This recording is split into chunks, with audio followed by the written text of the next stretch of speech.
Hola a todos, bienvenidos a este análisis. Hoy vamos a desglosar una información absolutamente fascinante basándonos directamente en unos datos e investigaciones increíbles. Vamos a hablar de algo que, literalmente, altera por completo la realidad económica de cualquier persona, alcanzar la mágica cifra de $1 millón invertidos. Y ojo, porque llegar a este hito no es, para nada, simplemente añadir un cero más a la cuenta del banco. ¿Qué va? Es una transformación fundamental.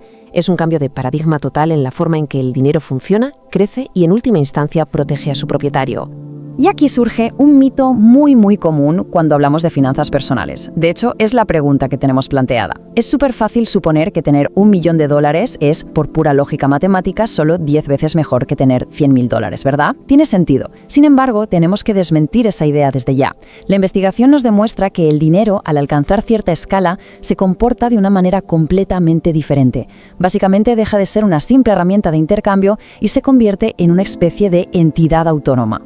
Vale, profundicemos un poco en esto. La construcción de la riqueza, al contrario de lo que muchos piensan, no sigue una línea recta. Posee ciertos umbrales invisibles que alteran todo el panorama financiero. Y cruzar la marca del $1 millón no es solo un peldaño más en la escalera, es el umbral más crucial y determinante que un inversor cruzará jamás.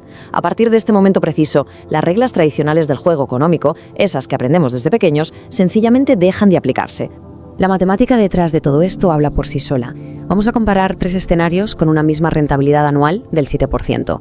En el primer caso, con $10.000, generamos apenas $700 al año. A ver, es útil, pero desde luego no te cambia la vida. En el segundo caso, $50.000 nos dan $3.500 anuales. Aquí aún se depende muchísimo del trabajo diario. Pero fijémonos en el tercer escenario. $1 millón al 7% produce $70.000 anuales de forma totalmente pasiva.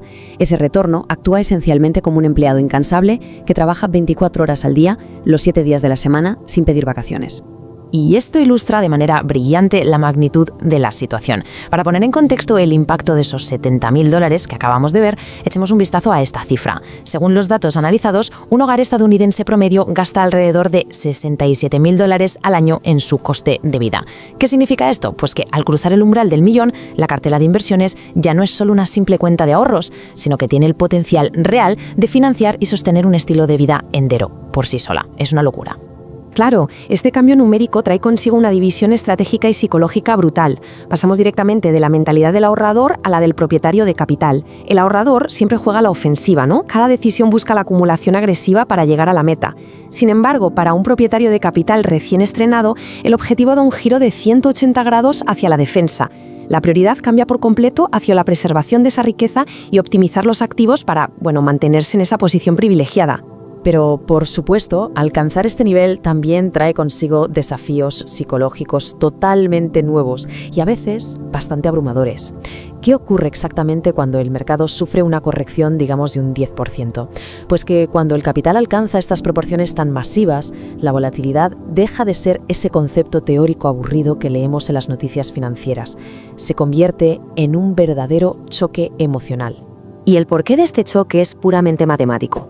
En una cartera de $20.000, una caída del 10% representa una pérdida de $2.000.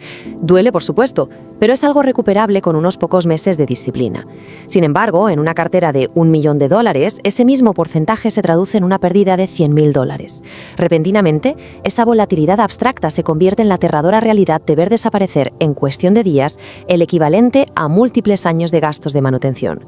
Curiosamente, y a pesar de ese pánico inicial, la experiencia termina forjando una nueva perspectiva frente a las crisis. Con el tiempo y la estabilización, las caídas del mercado dejan de parecer desastres absolutos y empiezan a revelarse como enormes oportunidades. Al disponer de un colchón financiero inmenso, los propietarios de capital exitosos utilizan estas caídas para adquirir activos con grandes descuentos. Básicamente, apalancan su liquidez para asumir riesgos calculados que la inmensa mayoría de los inversores simplemente no pueden permitirse afrontar. Esa capacidad de adaptación nos lleva a un concepto absolutamente clave, la mentalidad de opcionalidad. ¿Qué es esto? Es la libertad de tomar decisiones importantes sabiendo que existen múltiples caminos viables. Esto invierte por completo la dinámica de poder, especialmente en el entorno laboral. Permite alejarse de ambientes de trabajo tóxicos sin ningún miedo, negociar condiciones con una firmeza inquebrantable o incluso atreverse a iniciar proyectos empresariales sabiendo que el peor de los escenarios nunca, jamás, será la ruina económica total. A medida que esta mentalidad va calando, la ecuación de valor de la vida cambia de una forma radical. El tiempo se vuelve indiscutiblemente muchísimo más valioso que la simple búsqueda de ganancias económicas inmediatas. Durante las fases iniciales de ahorro es súper común calcular el coste de oportunidad de cada hora de descanso, ¿verdad? Pero al alcanzar esta etapa, dejamos de medir el ocio en términos de dinero perdido y empezamos a priorizar el trabajo que nos llena, el tiempo con la familia o las experiencias personales por encima de simplemente acumular más ingresos. Y mientras el enfoque personal cambia hacia disfrutar del tiempo, el capital sigue trabajando duro bajo el efecto de aceleración compuesta.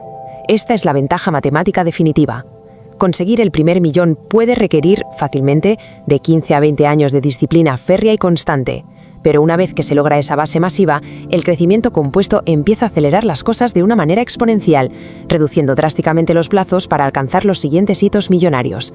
Para entender bien esta aceleración, pensemos en esta cifra, $80.000. Un simple retorno del 8% sobre una base de $1 millón crea automáticamente $80.000 adicionales. Es una generación de riqueza que ocurre prácticamente sin fricción alguna. Y si lo pensamos, este importe es mucho mayor que lo que la inmensa mayoría de las personas puede llegar a aportar a sus fondos de jubilación, incluso sumando el enorme esfuerzo de varios años consecutivos. Pasemos al siguiente punto y veamos cómo esto se desarrolla a un nivel superior. Porque resulta que el volumen de capital no solo genera más dinero, sino que abre puertas, otorga acceso a lo que podríamos denominar niveles financieros secretos. De pronto, vehículos de inversión que estaban completamente fuera del radar se vuelven accesibles. La participación en fondos de capital privado, lucrativas sindicaciones inmobiliarias y líneas de crédito de margen con condiciones inmejorables.